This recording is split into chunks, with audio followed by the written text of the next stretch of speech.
Hello, everyone, and welcome to a huge live crossover where me and three other people are going to get together to talk about a very special body horror movie today. It's going to be a fun time. Let's bring in our guest, the man that wanted us to review this, kept asking me to review this, Andy from All Apologies. Hello. Hey, yes, I wouldn't shut up about this movie. I've been badgering people since like February to get this together. So it's been a long time coming. I'm very excited to talk about this. And of course, you know, if you watch Hack the Movies, you know her, you love her. It's my best friend, the person I respect most in this world. Angela does horror. Hello, Angela. How are you? I'm good. I'm so good. I'm so happy to be here with all of you separate people. I know. And of course, everyone watching knows exactly who you are. But in case they might have missed the many episodes you've been on, who are you again? My name is Angela. I have a horror channel on YouTube. Most people know me from Normal World with Dave Landau and Quarter Black Garrett. So, yeah. I would say that's I wanted Angela on the show based on her. Well, we both know Dr. Steve from Weird Medicine through Dave Landau's show. And when I became aware of Angela's movie channel, I started just binging it so much, and I thought she'd be great to be part of this discussion. Yeah. Well, that's great. And Kaylee's here. All right, so today. Hi, Rob K. Hi, Rob K. Hi, Rob K. No. Rob K. Someone remind me to ban Rob K in the chat.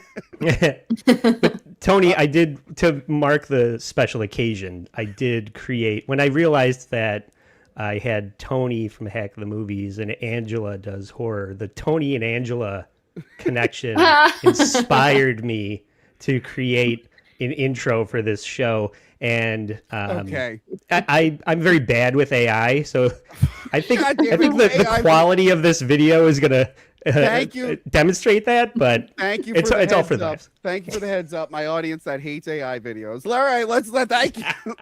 And I bet you there's a copyrighted song. So remember, I'm also streaming on Twitch. It's all transformative YouTube in terms of service. Yeah, YouTube is very they're very forgiving with that. All right, here we go. Here's Andy's hilarious video.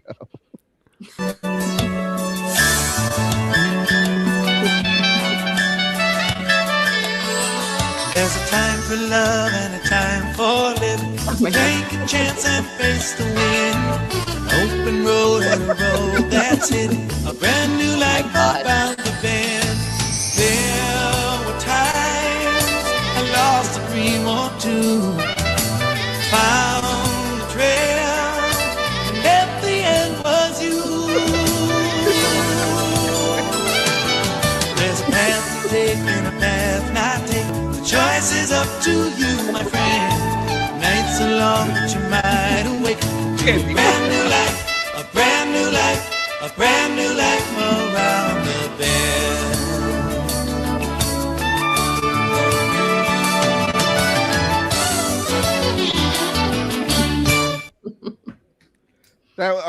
Hold on.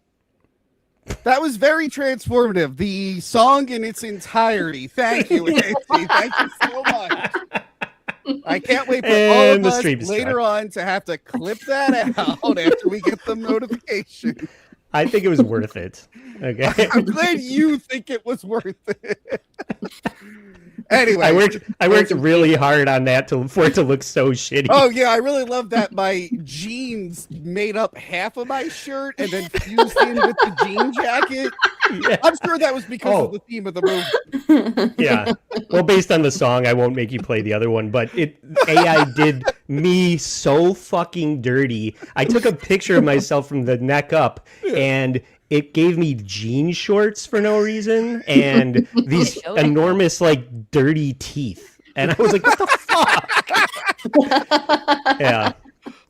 Anyway, since we're all going to get copyright claim, please leave us super chats. Leave us all the super chats.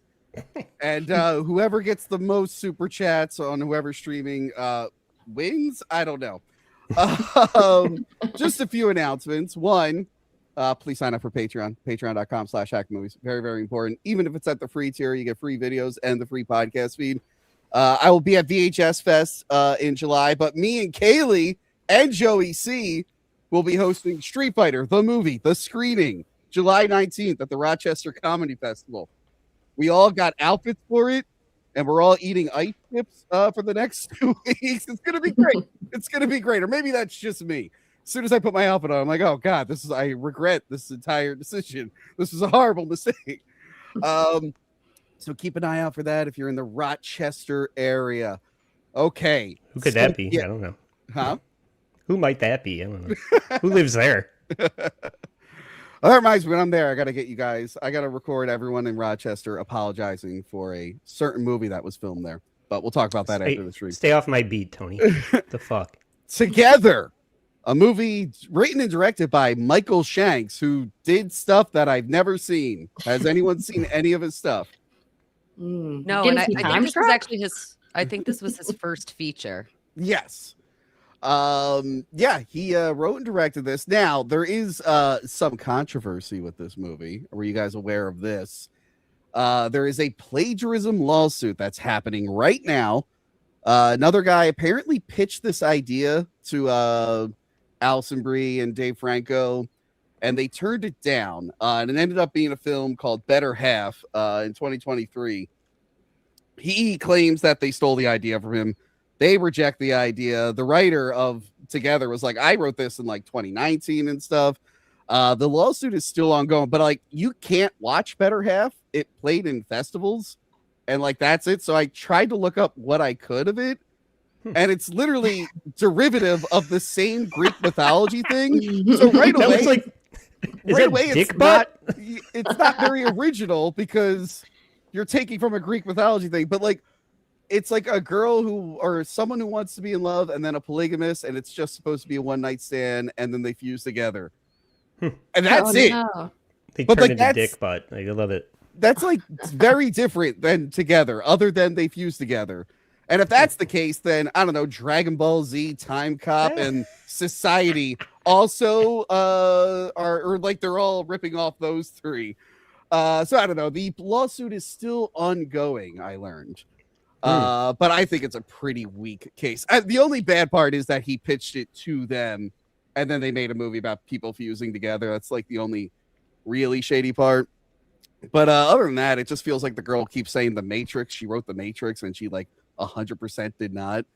But yes, when did you guys... And that happens though with like Deep Impact and Armageddon, and there's always like parallel thinking in cinema, so it's not so weird. Yeah, and again, they're both based off the Greek thing, so like how much can you really rip? Like, yeah, we're all ripping off Greek mythology. Who cares? When did you Andy, when did you first see Together? Oh, right before I started bothering you about it, like in January. Yeah, as soon as it was on streaming, I watched. Maybe not immediately, but definitely not in the theater. So. How about you, Angela? I saw it in the theater. Okay. Yeah, I saw it pretty much right when it came out.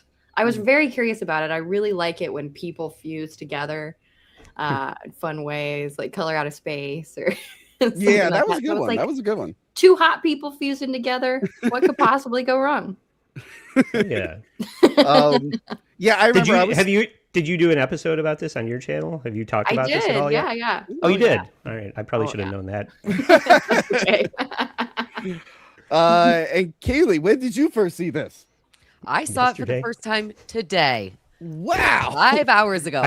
I've been telling her to watch it since February, and Andy has been shows you how much my opinion is respected in this circle. So you just saw it today. Andy has been encouraging me to watch this one for a very, very long time, as he just said. And it's just been one of those movies that I haven't gotten around to. I miraculously, though, managed to still go into it knowing almost nothing about it except for the movie posters that I saw. Yeah. So that's always an exciting experience for me. And I had a great time getting to experience it for the first time today. This is speaking of body horror, this is like the reverse of The Substance, where you saw it in theaters and then I had to see it like many months later. Yeah. And I was that really was good. I probably should have seen that earlier. I remember it hit Hulu. I usually do these monthly wrap-ups where I talk about new things, and this one just flew under my radar.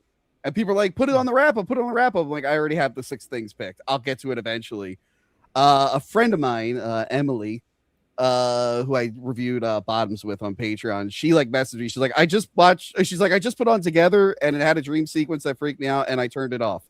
And I'm like, all right, I guess I'll watch the rest of the movie and I'll let you know how it ends. And I really, really dig this. And the body horror element was one of the reasons why, because I watched each of yours review of The Substance. So and that was another reason why I was like, all these people need to meld together into one review of this movie. It's funny. We're doing this on the 44th anniversary of John Carpenter's The Thing, like one of the best body horror movies of all time. And it gets ripped off at the beginning of the movie. It really does. And let's dive into the film, shall we? We open up on a dark forest with a bell in the ground. We'll see a lot of bells throughout the film, with some weird hippie design on it. I do like the titles are the names kind of separated, fusing into one, giving you like an idea of what this movie's about. I thought that was cool. I didn't notice that on my first go around. I'm like, that's a fun title sequence. We see two dogs that fell into this little cave, and they're drinking the water that's coming out of, like, I don't know, an H.R. Giger designed pond. It's the most horrifying thing I've ever seen. I would never drink out of it. I described it as the recombination butthole fountain. I also called it a butthole.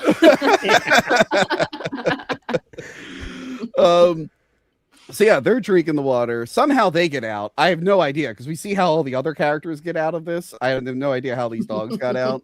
Such a good point. Yeah. Is there like a back door or something, like a hole that maybe only they could crawl through? I don't know. But yeah, the owner, who's out there looking for people, that's like very important. There are missing hikers in these woods. He finds his dogs and they're just staring at each other like creeps. And then later that night, as I said, the missing poster, he goes home and he hears some noises coming from the dog's pen. And he decides to go check on it. And we get a horrifying introduction here.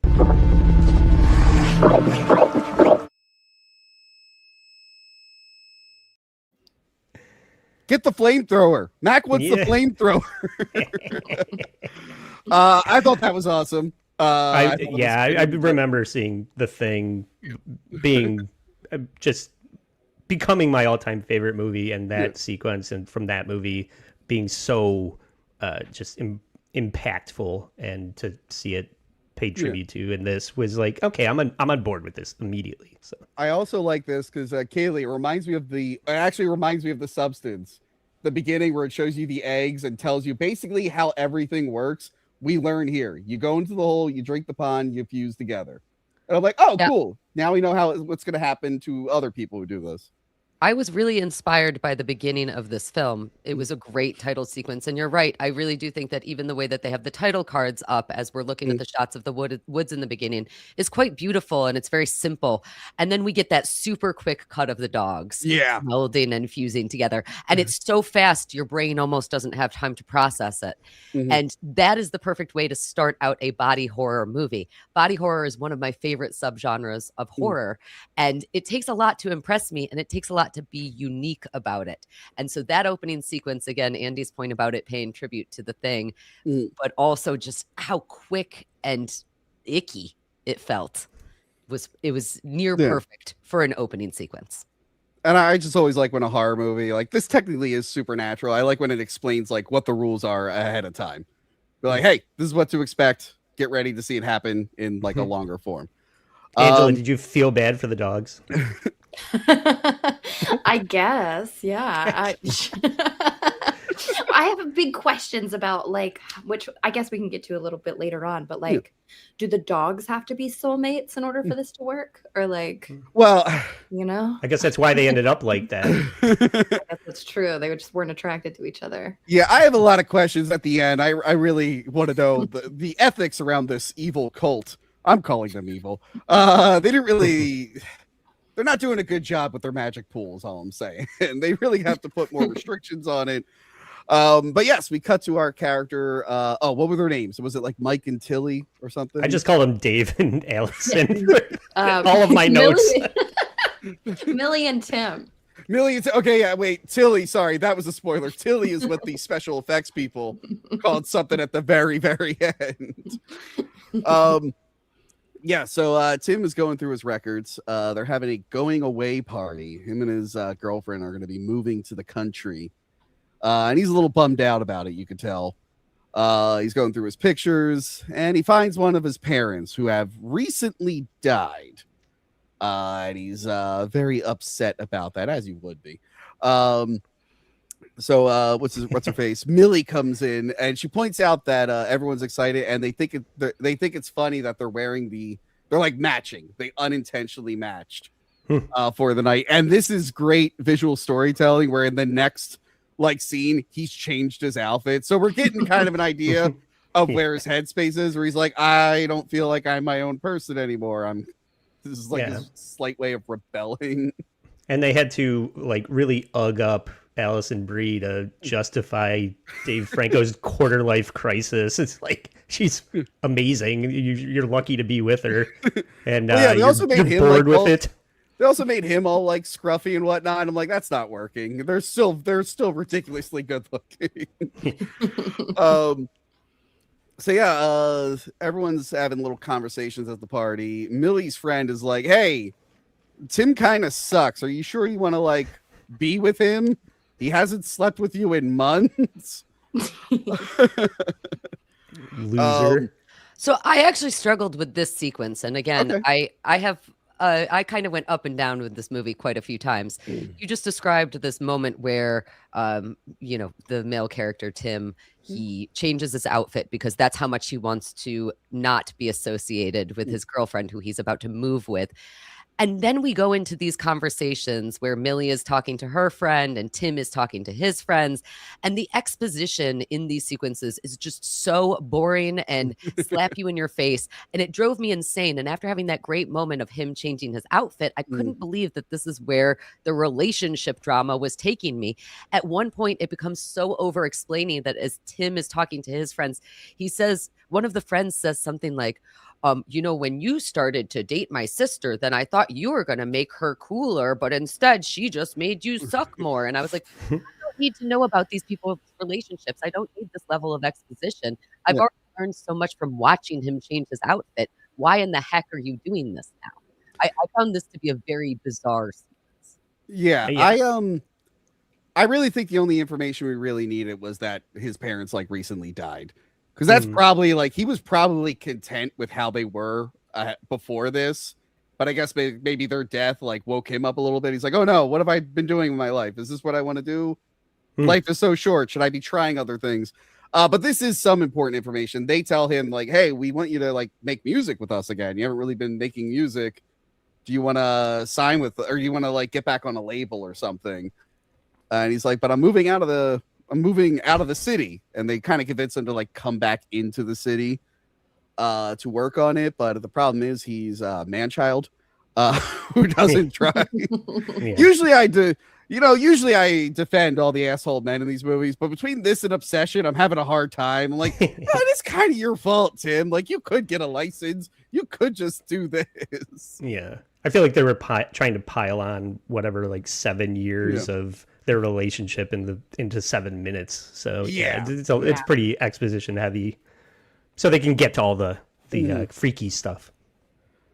And we all had things to say. Angela, was it exposition heavy for you? I noticed you didn't agree with us. Are we the weird ones? No, I completely agree. I think it was a lot of unnecessary information. I'm also wondering, on a teacher's salary alone, how they're able to afford this apartment that they're so desperate to leave.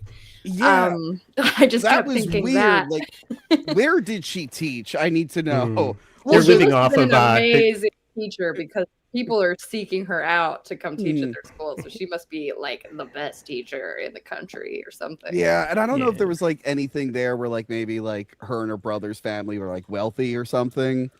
Or they're living off the dead parents' inheritance. Well, no, I don't think his family had any. I don't know. But yeah, that is a really, really nice apartment, and I've had friends. You don't let that go. Yeah, I've had friends who were both like really employed and everything, and made like decent money, and had way smaller apartments in New York. Yes, they're making bad decisions, is what you're trying to say. This is like a TV sitcom apartment. Like, you need it to be big because you're filming in there all the time. Before a movie, you're like, it could have been a little bit more realistic. So yeah, you could tell she's excited for the move, and he's a little hesitant. They're at two different points in their relationship, but he's being nice at the party, saying he's gonna like miss him, but it's not that far. And then she does like the worst, most uncomfortable thing ever, and I have it right here. Oh, yeah, yes, of course, yes, I do. That was really hard to watch. Awkward. Yeah, I mean, if a woman reverse proposed to me with no ring, I would think it was a joke as well. I mean, you can't really blame him for being like, what the fuck is this? If this was the other way around and I showed up with no ring, would you take me seriously, Tony? When I proposed to you? Well, it'd be weird if you showed up and proposed to me. So yeah, I probably wouldn't take it. You not having the ring would be the least of my concerns. I'm like, why did Andy drive to Philadelphia to get on one knee and show me his palms? I think he's gone insane. I love you're like, yeah, Tony, wouldn't that be weird if I didn't have a ring? I'm like, everything would be weird about that situation. It was weird though. Girls, would you ever do that? No. No. Especially Don't not do in front of people. Yeah, that's like embarrass that's yourself very in private all you want, but that'd be Yeah, like she- a cute private thing. If they agreed that rings were bullshit because they're hippies or whatever, and they did it like, but that was weird to do in front of everyone. Like, I'm gonna be the lady proposing, and I have no ring. It's like that's uncomfortable, and it's very uncomfortable. And I do like her friend tries to salvage it with a clap after he like reluctantly says yes.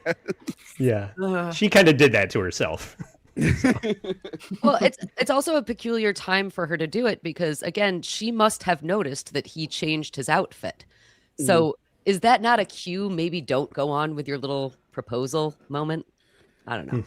Well, we know she's definitely in denial. She's like in a denial stage right now. She can tell that he's different and his heart isn't in it, which leads to the next scene where they're in bed and she's just like, hey, if you don't want to do this, we got to split right now. And that's like the theme of the film. We have to split or it'll get harder later. Which I don't know if did I mention this on stream? I think I said it before the stream. This is my new favorite subgenre of horror film, guy who waits too long to break up. Did I say that before? Yeah, I think I said that before. You said it before. Yeah. The every woman's favorite movie, Midsummer. Yes. Both those movies, I was just like, I've been that guy. I hope I don't get turned into a bear or fuse with Alison. Actually, fusing with Alison Brie wouldn't be too bad. I hope I don't get put into a bear and lit on fire. That's the bad one. But yeah, he's just too scared to do it, even though he very clearly wants to leave her. Or does he? Or does he just feel like he has to because of like the trauma he just went through recently with his parents? I think that's like something he hasn't fully decided on yet. Like, do I want to leave her? Things are fine right now, or do I want to like make a big change before things are too late? Yeah, that's a good question. I think that he does want to leave her, but he's too lonely and scared and sad or whatever to pull the trigger on it at this point. And what do you guys think? He goes from not wanting to be with her to being like hopelessly codependent. I think he's just like very directionless and doesn't seem like he can make a decision on his own in any way in his life, period. Like he's I mean, not failed. He has an opportunity, but later they say he's 35 and he's trying to be an indie rocker. That's not the best place to be at the age of 35. What do you think, Kaylee? You think he's still undecided, or? So I think that a big theme of this movie, and Tony, you mentioned the mythology earlier, of course, is Plato's Symposium. And the entire idea of Plato's Symposium is that two people can potentially be so magnetized to each other because they are their person's literal other half. That's what I see this as. So even if he doesn't want to be with her, he cannot get rid of her because they are literally and figuratively attached. And that is very much what we see throughout the rest of the movie, is that no matter how toxic their relationship is, they can't quit each other. They're addicted to each other. They must form back together. They have to do that. So to me, even if he thinks it's the right thing to do to get out of there, there's no way that he can ever quit this relationship.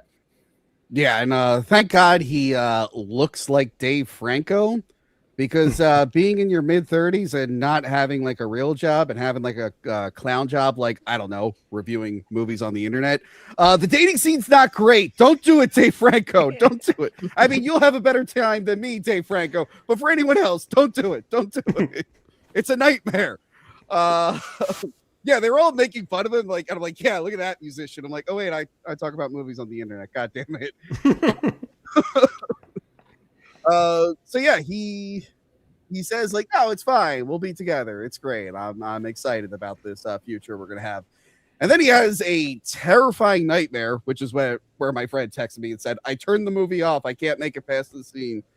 Where he wakes up and he sees his deceased mom staring at him from across the bed. A bed that's now two beds that have fused into one. We will learn what this is later. Then we get like the creepiest fucking scene I've ever seen. Oh, you're playing it? Jesus. Yeah.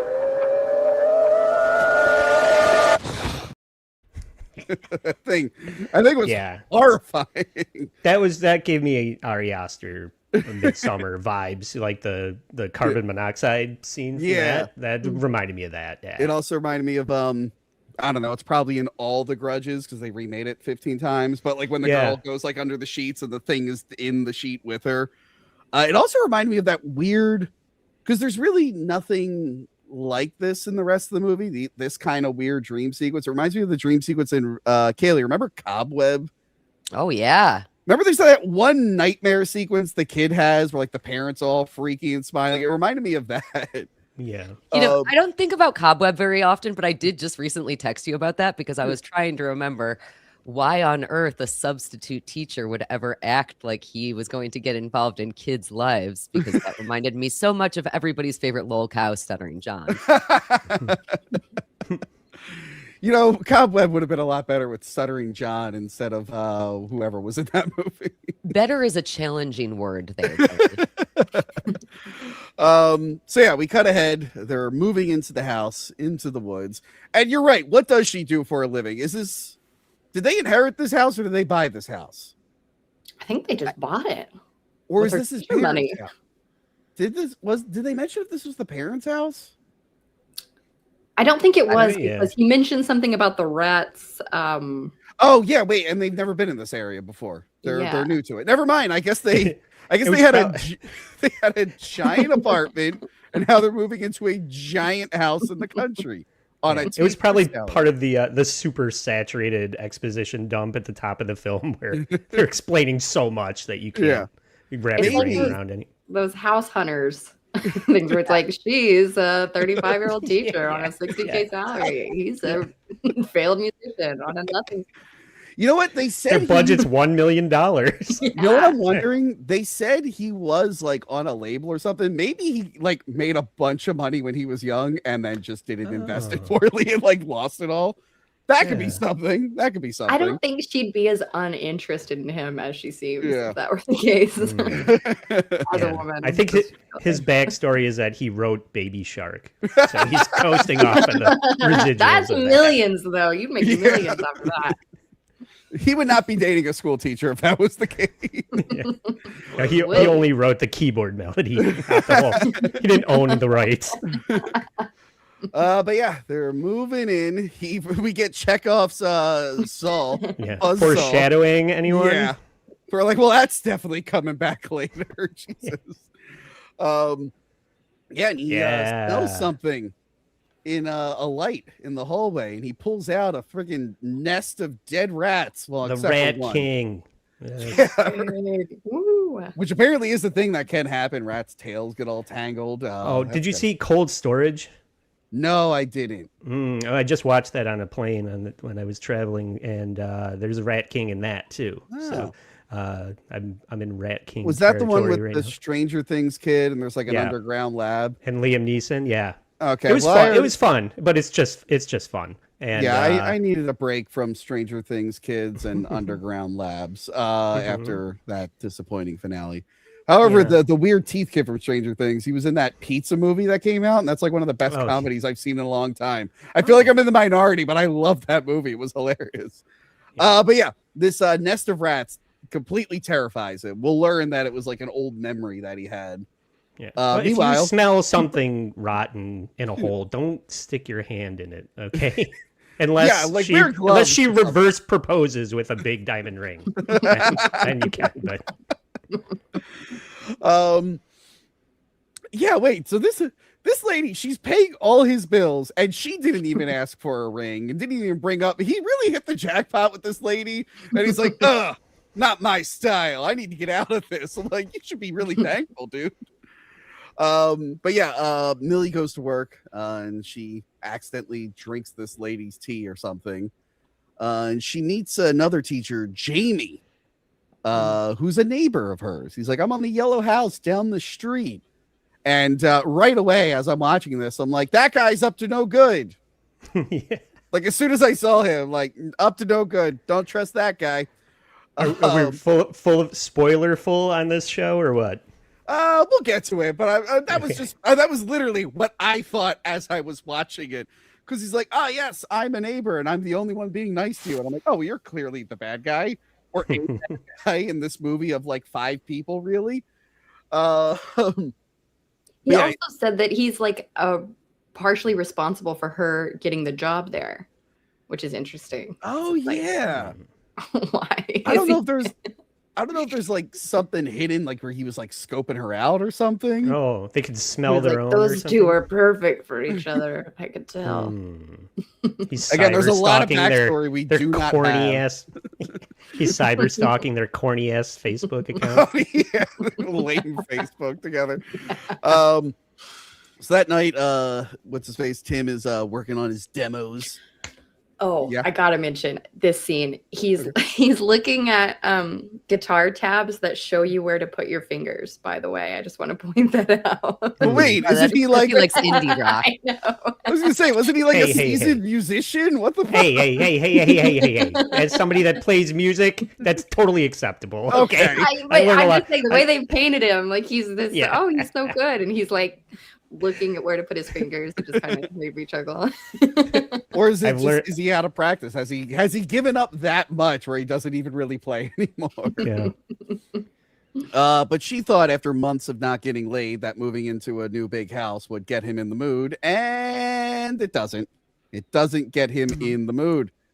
But he decides, hey, you know what? I'll do something nice for you. You've earned it, woman who bought this house and finances my lifestyle and drives me around. You were good today, so I'll take you on a hike tomorrow. I kind of hate this guy, and I really want to defend him, but I really can't. I just kind of hate this guy. But so yeah, they go on a nice hike in the woods, and there's scenes like this where you can tell like he does actually love her, even if he's thinking of leaving. Like he doesn't really. It's like one of those breakups where it's just like, I don't really hate the person. I just don't think we're right for each other anymore. There's no like animosity really. There will be at some point, but as of right now, there isn't. Yeah, it really is like quarter life crisis shit. He's like frustrated with his career. He is he doesn't want to move. He is sad about his parents. It's a hard place to be in, and he can't get it up for Alison Brie. That's the craziest part of this movie, but okay. You know, one of the things that I struggled with during this portion of the film, a lot of people complain about the pacing of this movie. So, of course, during this whole portion, we are seeing a lot about their relationship, and we're not getting into that body horror that everybody is here for.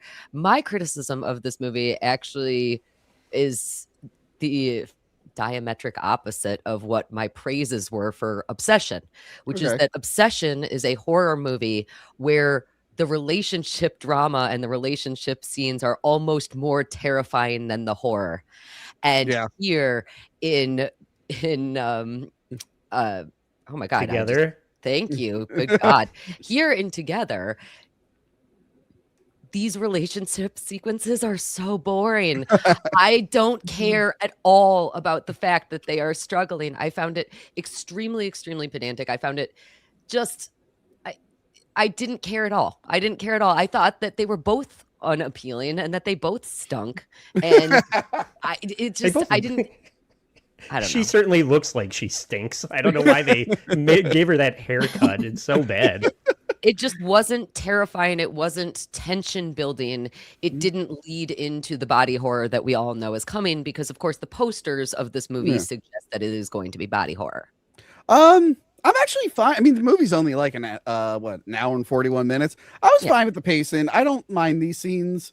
I like knowing a lot about there was a little too much in the beginning, but I like seeing them interact as a couple, knowing that there's this friction because it's going to be really funny seeing them forced to be together afterwards. So I don't know. It didn't bother me too much. Also, I like that you call in Obsession their relationship. That wasn't really a relationship, but there were. I did review Obsession. There were very relatable things that are like relationships in that movie. So yeah, they go in the woods. There's some really comedic edits. I forgot to clip the one here. But I like where he's like, yeah, it'll be fine. And then hard cut to it just downpouring in the rain. He's like, it's nice out. If we get lost, we'll be able to find our way home. But yeah, as they're wandering around, they fall into a hole, which has a weird bell sticking out of it. And they lose signal. And they're kind of just stuck in this cave because I guess it's too wet to crawl out. And they're like, all right, well, I guess we're here for the night. And we look around this cave. Again, we see the bell. We see weird pews that are in the wall. We could tell this was something at some point. We get told what it is, but I still have a lot of questions about it. I did like that part when they fall in and she's like, I'm fine, don't worry. And he's like, bitch, this is a fucking were on there. This is an iPhone 17 Pro Max, bitch. I could get a new girlfriend. He's like, but that phone broke. Do you know how much that cost you? A lot. You're gonna have to buy a whole new phone. You should be upset. I think I would have liked it if he was more like that, just even meaner. Yeah. But yeah, he pulls out the lighter, and she's like, "Why do you have a lighter?" It's like, that's not important right now. They come in handy. But yeah, he decides, you know what? There's a lot of water down here. Let me drink in this pond, which you guys described as H.R. Giger's anus or whatever. The recombination butthole fountain, yes. It's just funny that they're in there for 3 minutes and he's like, well, better drink the stagnant cave water. I know, You're useless, Tim. It's not even like it's running water. It's like, you're right, it's stagnant in a cave. Like, I would not drink that. Yeah. Great. Now I'm stuck in a cave and I have diarrhea. It's been 2 minutes. Relax. You're gonna be fine. And it's not even that high of a hole. Like they do climb it when it stops raining. He's like, we're just gonna die of thirst. I know we're gonna die of thirst. I'm like, you're fine. It's actually raining. You can just open up your mouth, actually. That's your answer to everything, Tony. I do think there's an under theme here that they're idiots. They're both real idiots. I found this to be one of the more charming parts of the movie. This is where you could see that they do get along and like each other, and she's not mad at him for hiding his smoking. Which happens in getting breakups. Hammered. Yeah, it happens in breakups. As someone who's gone through many breakups, it happens where you're in the whole I gotta end this. You're like, but I get along with her doing this. Like, should I? This stuff happened again. Very relatable to old Uncle Tony here. But yeah, they talk, and we get to know a little bit more about him and why the rats freaked him out. And he talks about how, when he was a kid, his dad was going nuts because he smelled something in his room, and no matter how many times he cleaned it, they couldn't get rid of the smell. And it turns out there was a dead rat in the light, and he was cooking it every time he put the light on. But he didn't know because it was so gradual. He was used to it. Then we find out more about what happened to his mom, where basically the dad died and she woke up and her brain just snapped. And she just sat there for days smiling like a creep until she eventually died too. I think that's where we're supposed to think. And again, we get that horrifying imagery of the creepy smiling mom, which I thought we were going to see more of later on. And I think it's the last time we see it. Mm-hmm. I was surprised it didn't keep coming back. But yeah. I wrote in my notes here, Dave's for your consideration dad story. It begs the question, is Dave Franco a good actor? Or is he just like Nepo Jim Belushi to James Franco? Because I kept thinking of the Disaster Artist when he's doing that line about Guerrero Street, and I was just, this guy fucking cannot deliver a line. What's everybody's opinion about Dave Franco's talent? Maybe he's so good of an actor that acting like a bad actor was hard for him. But Kaylee, you were about to say something. No, I think that he did a horrible job in this movie. Really? Alison Brie's performance I thought was outstanding.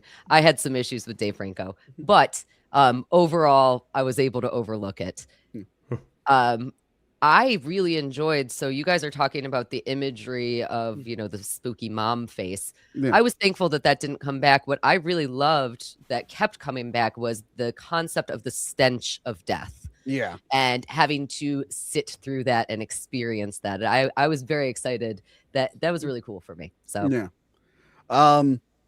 Just I guess Angela, is Dave Franco a good actor or not? I want to know what you say before I weigh in. No. Oh, okay. I don't think. I think he's had a couple moments where he was fine, like 21 Jump Street and stuff like that. But it was painful in this one. I think Dave Franco is okay, and I thought he was fine in this. However, he got lucky riding on the success of pre-canceled James Franco. If James Franco got canceled just like 5 years earlier, I don't think we'd have Dave Franco, or we wouldn't have him in as many things. A good job, Dave Franco, marrying Alison Brie as young as you could, so you didn't fall into the same trap as your older brother.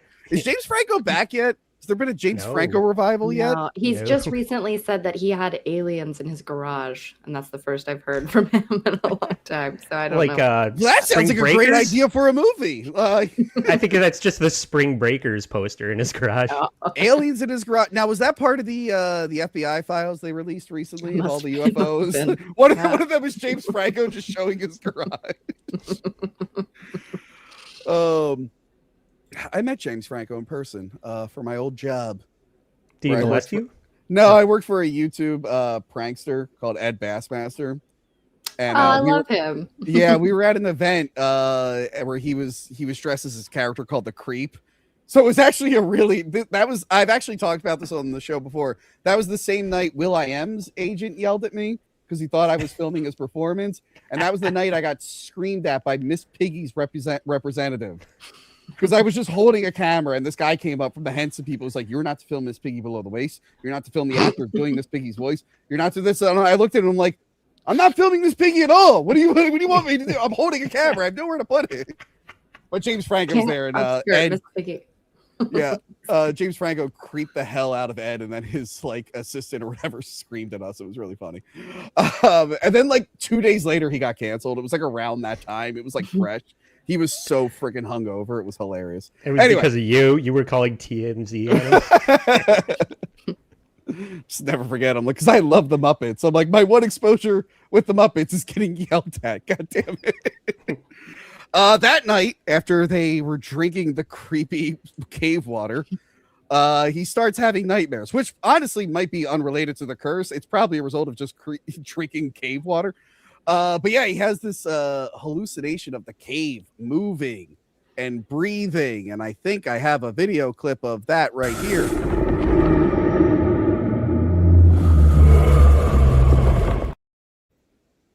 And I think that's to imply the curse is taking effect. And if you look close there, you can see faces in the wall. It's the sphincter of the butthole. It really is the shunting from society. It's gaping. The cave is gaping. Has anyone else seen Society here besides me? Oh yeah. I reviewed it. Yeah.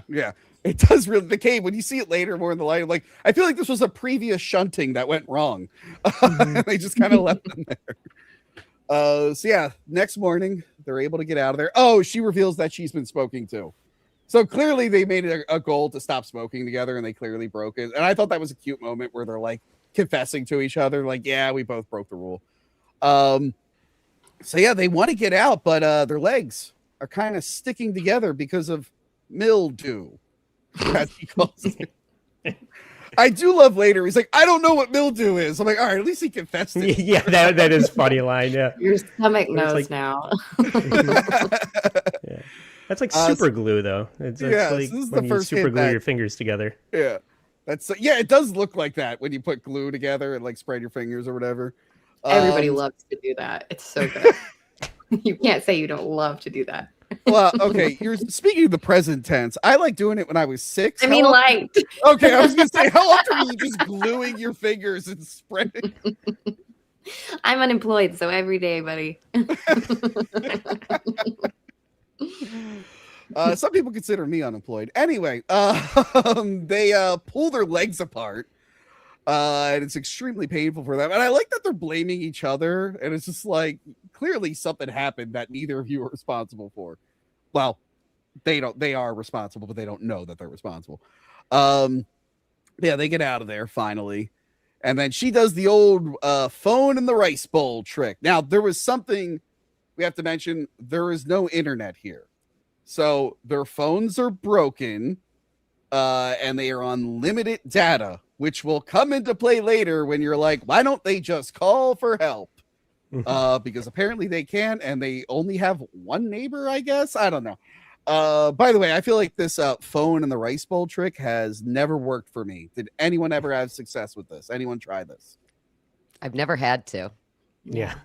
No, look at you guys not dropping your phones and stuff. I guess we know who's responsible here. I throw I remember that away, was the like, thing they toilet said, paper. like, drop it in some rice. And I'm like, that shit didn't work. I'm a disposable track phone guy. Abandoned phones left and right. I saw Disclosure Day and they're doing the burner phone thing from Breaking Bad. I'm like, I kind of just want to buy a burner phone just to break it in half. I just really want to do that. It looks so cool.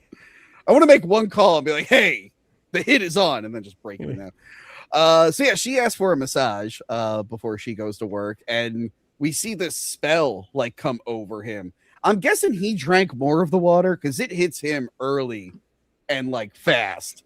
And he starts like, he's supposed to give her a massage, but he ends up like squeezing her back and like really messing with her. And obviously she gets upset. She's like, all right, I'm leaving. That's the good advice of the movie. It's like, this is how you get out of having to give your woman a massage. Just be really bad at it. Yeah. Yes.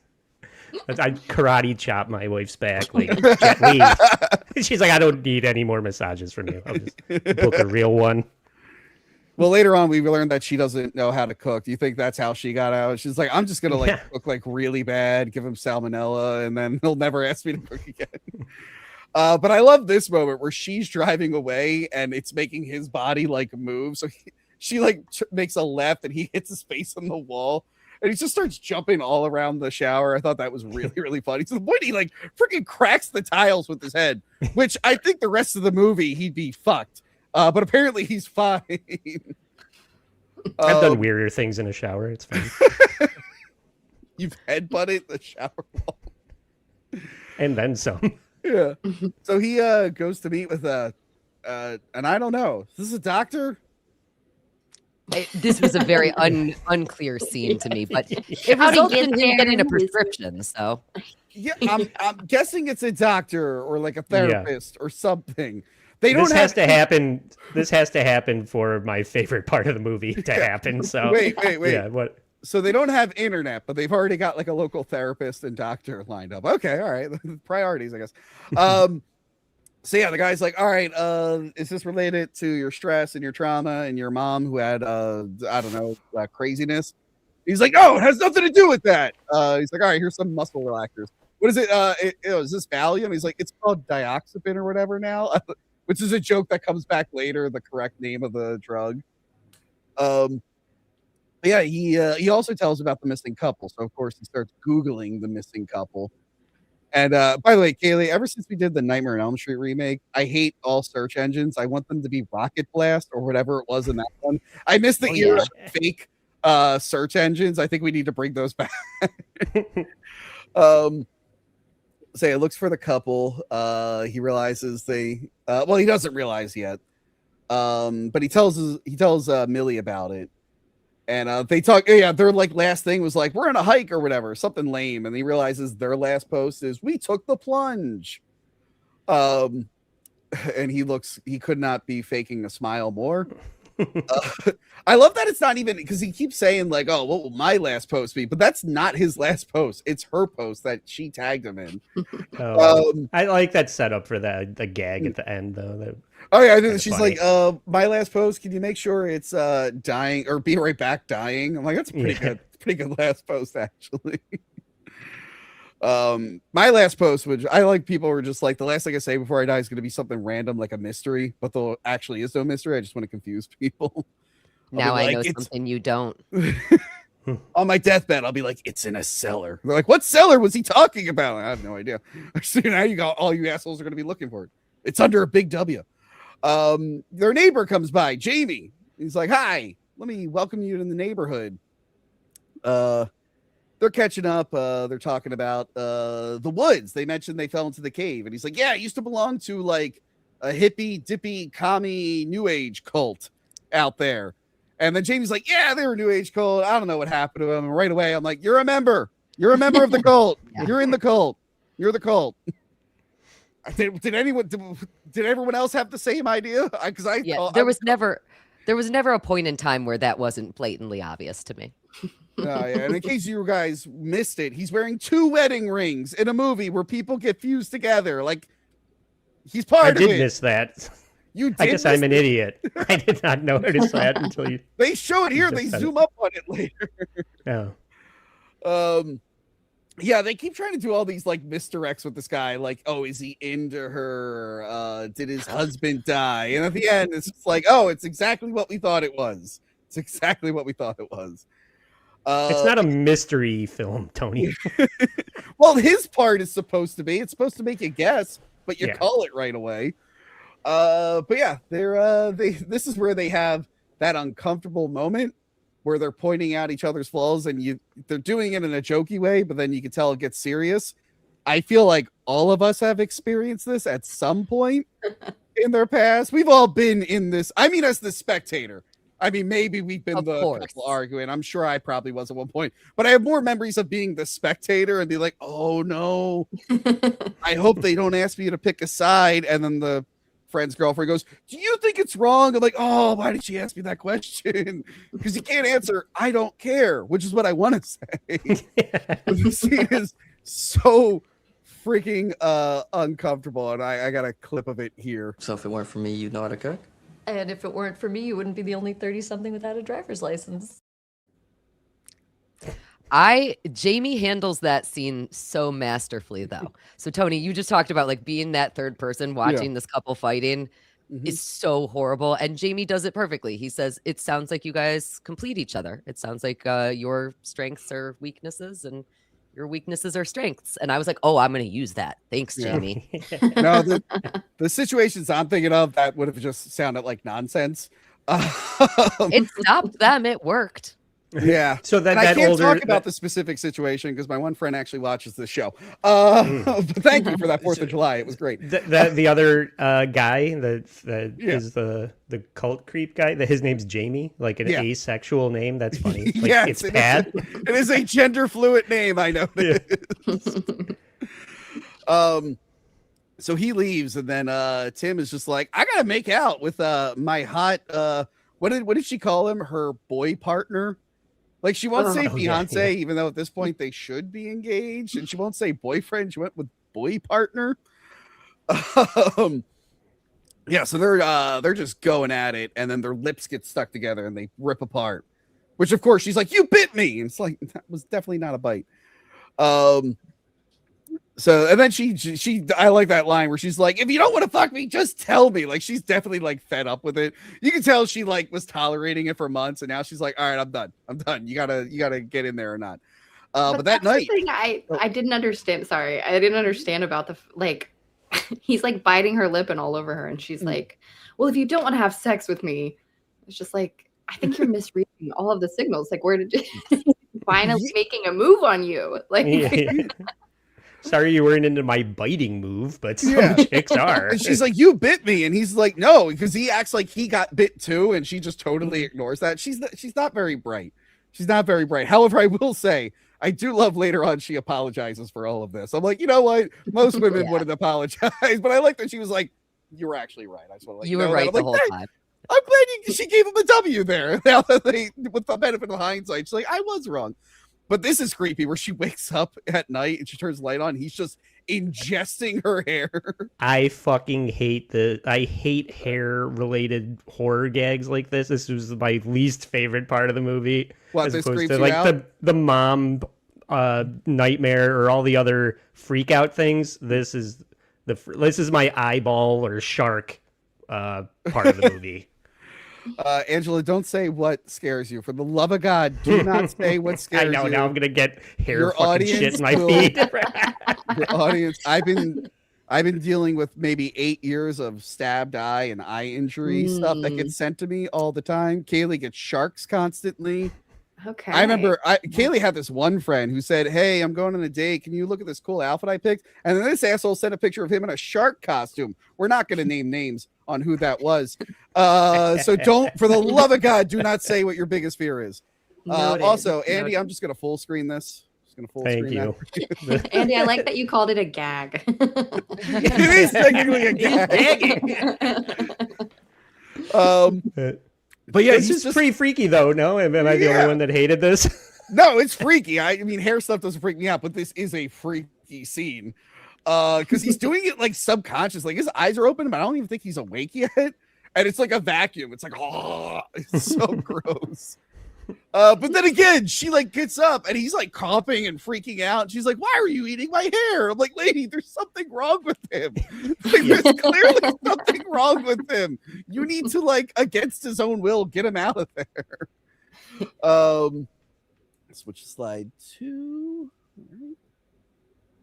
I love the next day. There's still hair in there. Now, hold on. Let me full screen this again. Is it weirder when it's a lot of hair, or is it grosser when it's like a strand of hair? I don't know. Guys with hair in their teeth is usually a good sign, right, ladies? Wink, wink. He's into that. I love the delayed response. Andy has never shut up to ladies as quickly as that. That was the answer. I like that Kaylee rolled her eyes and Angela had like the most delayed reaction ever. But yeah, he's just yanking this hair, and it's like it's not just like it's stuck in his mouth; it's like stuck to him because he has to like yank it out of him. It reminded me of basketball when he's licking the mom's dildo. And then here, this is when she has to drive him to the train station because she can't drive him to the city, which he's real bummed about. It's like, she has a job like, in that town. He's like, "Why don't you drive me 2 hours into the city?" It's like, because that's super inconvenient. Yeah, he's got to get to the train. And here she's actually doing the right thing. She's like, "Hey, you're like not well." And like, he's totally, this is where he's being kind of an idiot. She's like, "Hey, you should stay home." He's like, "Of course you want me to stay home. You don't want me to be a great musician." And she's like, "Hey, you're trying to eat my hair and you're freaking out and sweating all the time. Like, you're clearly sick. You should stay home." There's like, no danger of your music career taking off. God forbid you miss this one thing. So yeah, he goes to the station. He's taking a shit ton of muscle relaxers. He's waiting to get picked up, but as she leaves, the spell, it overtakes him again. And he's getting like, he's real horny. He's like rubbing his legs and everything. And I love it. He goes, "Oh no, not now. Not now." And then in school, we circle back to this. I didn't think they were going to revisit this, but we see this little girl who's drawing a picture. And it turns out, he left all his equipment there. I thought that was funny. It turns out this girl was the owner of the dogs. And if we can see by the tails on the dogs, I think it's heavily suggested that they lit them on fire. Well, I thought that was diarrhea because they drank that cave water. You know, it never confirms it, so it's open to interpretation. I think it's fire. Who thinks it's diarrhea and who thinks it's fire? Let us know in the chat.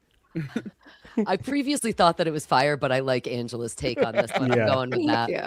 Put a 2 in the chat for diarrhea. Yeah. Naturally. But of course I won't read the chat unless it's a super chat. I have to reiterate that. I've had too many guests recently that are like, "I'm going to read the free chat." I'm like, "How dare you?" So yeah, her friend is calling her and she's like, hey, you should probably like not live there and also break up with him. Why don't you leave? And she's like, nah, I think I'll stay. And then she sees him outside. And she also mentions that this is a great moment. This is definitely a breakup moment where you're like, someone's like, you got to break up. And like, yeah, but he was really great when he did this thing, when he bought me the Spice Girls vinyl, because I said it was my favorite band. And I love when she goes, that was 8 years ago. And I'm like, oh, yeah. You can tell she's like, oh, yeah, really hanging on to that, aren't I? Yeah. They got to set that up so they can pay it off later. Yeah. Like, least fucking favorite gag in this movie. And like, here's the thing. Like, I'm not really, I mean, I know the Spice Girls. Obviously, I was in the 90s and had a little sister. It's hard to avoid them. But as soon as they said Spice Girls, I'm like, I know exactly what song is going to play at the end. I know exactly what it is. It's the only song about written ever in the world about two people. Wannabe. It would be weird if they played Wannabe at the end, even though that is the more popular one. I would have enjoyed that sequence more if it was Wannabe. Yeah. But yeah, she's talking to her friend. She looks up and he's just outside. And he comes in, he's like, I need you. And I thought it was appropriate to come to a place full of fucking children to tell you how much I want to plow you right now. Yeah. And I guess the spell hasn't really been working on her, but I guess it kind of hits her a little bit here. Because she's like, yes, let's have sex in the children's boys' room. And I'm like, this is a horrible idea. Yeah. But yeah, they get in there and it gets pretty spicy. Let me pause for a second here because this might be a question more for Angela. But sweaty running man comes up to you and tries to bang you at your workplace, and also he just ditched the one and only thing that he's passionate about in order to do this, which means that he has no motivation or drive. Do you want to have sex with him? Because real quick, Kaylee. You have to mention that it's like her boy partner, because you just said sweaty, dirty man. You didn't emphasize it was like someone she's in a relationship with. If it's a stranger, yes. But if it's my boyfriend who won't have sex with me, no. Angela, I like you more and more. All right. I love that you didn't preface that the correct way. You're like, all right, so a sweaty, dirty man. I'm like, what the fuck, Haley? Everyone would No, he's not behaving like her boyfriend in this. But you didn't say boyfriend. Nothing. You just started with sweaty, dirty man. You didn't say boyfriend. He's sweaty dirty man at that point. He looks like a meth head that's wandered onto a playground. Yeah. He's just got like a pill bottle he keeps popping. Yeah. So yeah, they go to Pound Town and they finish and they're feeling pretty great. And then they notice someone's watching them. And it turns out it's a kid. And she's just like, we gotta get out. We gotta get out of here. But he can't physically get out of her. And I love when they blame each other, like they haven't figured it out. He's like, why are you tensing up? She's like, what are you talking about? No, I'm not. And he tries to yank that bad boy out, and I had to censor it the best I could. I censored it the best I could. Andy, I know you really wanted this scene.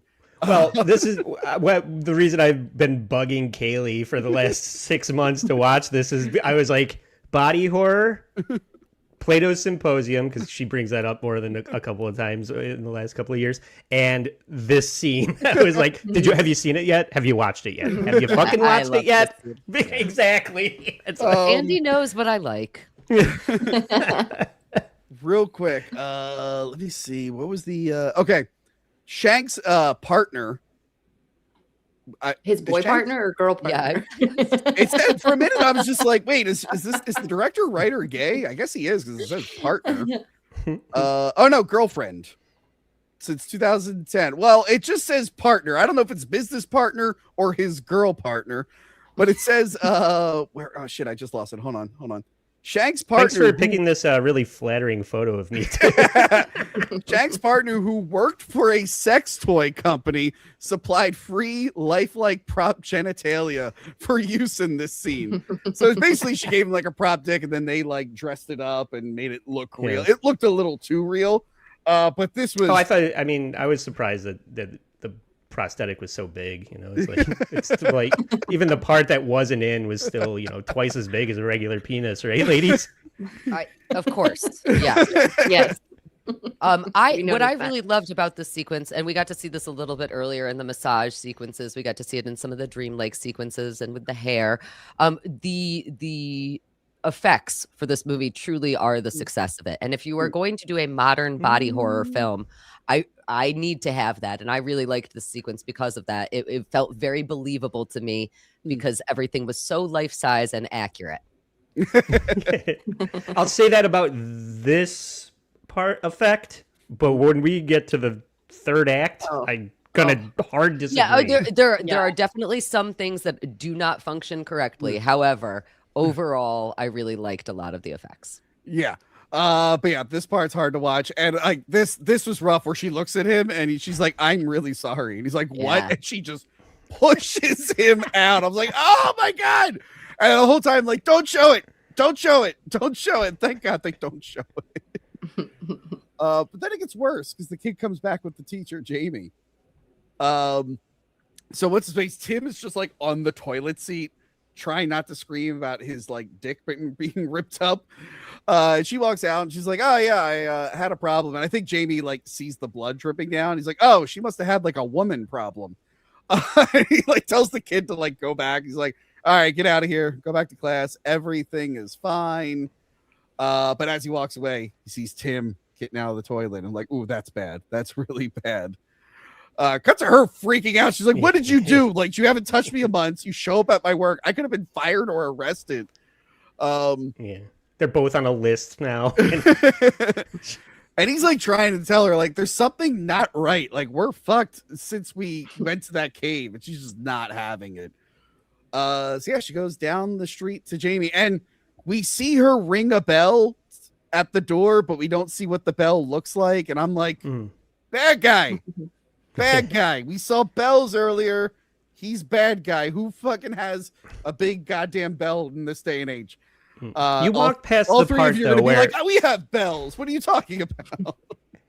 the one moment where she is probably the shittiest version of that character when she invokes his dead parents and throws it in his face before she storms off. I was like, wow, that's fucking a nasty thing to say. Yeah, but this is how you could tell she's getting fed up with his bullshit, I guess. Because like, she's like, I feel like your mom. And he's like, why? Because I'm crazy? And she's, no, because I'm living with something that's dead. I'm like, that is rough. We went really far there. You could have eased into an insult like that. But yeah, she goes to Jamie's house. She sees a picture of just two handsome gentlemen who look kind of like Jamie, but not quite Jamie. I was gonna say before we were about to spoil things at the top, if you were merged into the ideal version of two people, and that guy is who comes out on the other side, I'd be a little disappointed. That's all I'm gonna say. But yeah. Again, he's like so obviously bad guy. What was it reminding me of? Actually, it reminds me of Hot Fuzz, where what's his face? Timothy Dalton is so clearly the bad guy, and the movie's kind of having fun about how obvious he's the bad guy. But you have to wait until the end for it to be confirmed. And you're like, yeah, but I know. And this is like the same thing where he's the double rings, the two pictures of the guys, the bell. It's like you might as well just be like, it's me. I'm gonna make you two stick together. It's me, Play-Doh. And this is the scene where we find out he's gay, so he's sitting like a lady. Because up until this, they're like, is he really into her? And it's just like, nope, don't worry, he's just a gay guy. And of course, wait, so Andy, you missed this? The two rings close up? I was probably doing something else. I was playing Sudoku on my phone at the same time or something. You were measuring your dick and comparing it with I was like, yeah. But yeah, he talks about his lover that he was with. And it's like, I loved him so much and I was scared. I was like you. I didn't know what to do. And I walked away. And she's like, what did you do? She's like, I did nothing. I didn't know what to do. I had all this freedom, but then I couldn't think of life without him. And then the way he's telling the story, it makes it seem like they ended up together and he died, but that's not the case. But I do like that he goes, hey, can I show you my wedding tape? I've been waiting to show someone. And now that we know what the wedding tape is later on, it's just like, how did he think that was going to go? That would have been the most horrifying thing in the world. because somehow he knows what happens to them with the cave, and I don't know. I guess I know where all the other cult members are, but I don't know why he's just letting this happen and not interfering more directly. I feel like he wants it to happen because he's the one who told them to go hiking in the woods behind the house. Like on the first day, he was like, hey, go to the woods. But to what end? I guess that's his question for the end of the movie. Like, why does he want this to continue happening? And why are all the other ones in a wall? Cults be like that, Tony, is the answer. What is it? Heaven's Gate is the one where they all killed themselves, but they like left 2 people behind to maintain the website, right? Was there something like that? It's like after 30 years, have those people, are they still maintaining the website, or have they finally clicked that they're like, oh wait, I think that was all wrong. I think it was all a lie. That's going to be the worst job. We're all going to heaven, and it's going to be great. But you got to update our WordPress. So you're staying behind. I want to say our boy Luigi Greenberg on Skeptical Robot just mentioned that website is still active. Oh, yeah. Why were they updating the website? They're all anyway. Sorry, they didn't want those 2 to go to heaven with them. They're like, you guys. You were the annoying ones. Yeah.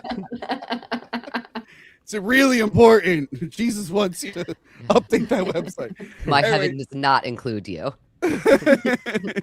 You'll get there eventually. We're going ahead of time. We'll set it up for you. We got a nice place picked out. But yeah, Dave Franco's just hanging outside the window. She's like, oh shit, I gotta go. I can't watch your wedding video, you creep. I gotta leave. Yeah, showing up at children's playground and peeking in the neighbor's windows is not a great look for Dave Franco. Yeah. So they get home and he's checking his messages, and the Rock Dogs. Okay. Who's starting a band called the Rock Dogs? I don't know how to play an instrument. Let's all start a band. Possibly the worst fucking band name I've ever heard. I didn't even notice that in the movie. Guys, I don't know why the Rock Dogs never took off as a band.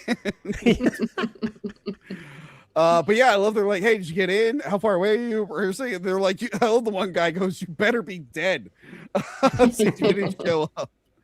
Because this is very rude to make a big deal about this, and you're going to be there and then just ghost everyone. And he's all upset about it, and I think they finally lose internet at that point.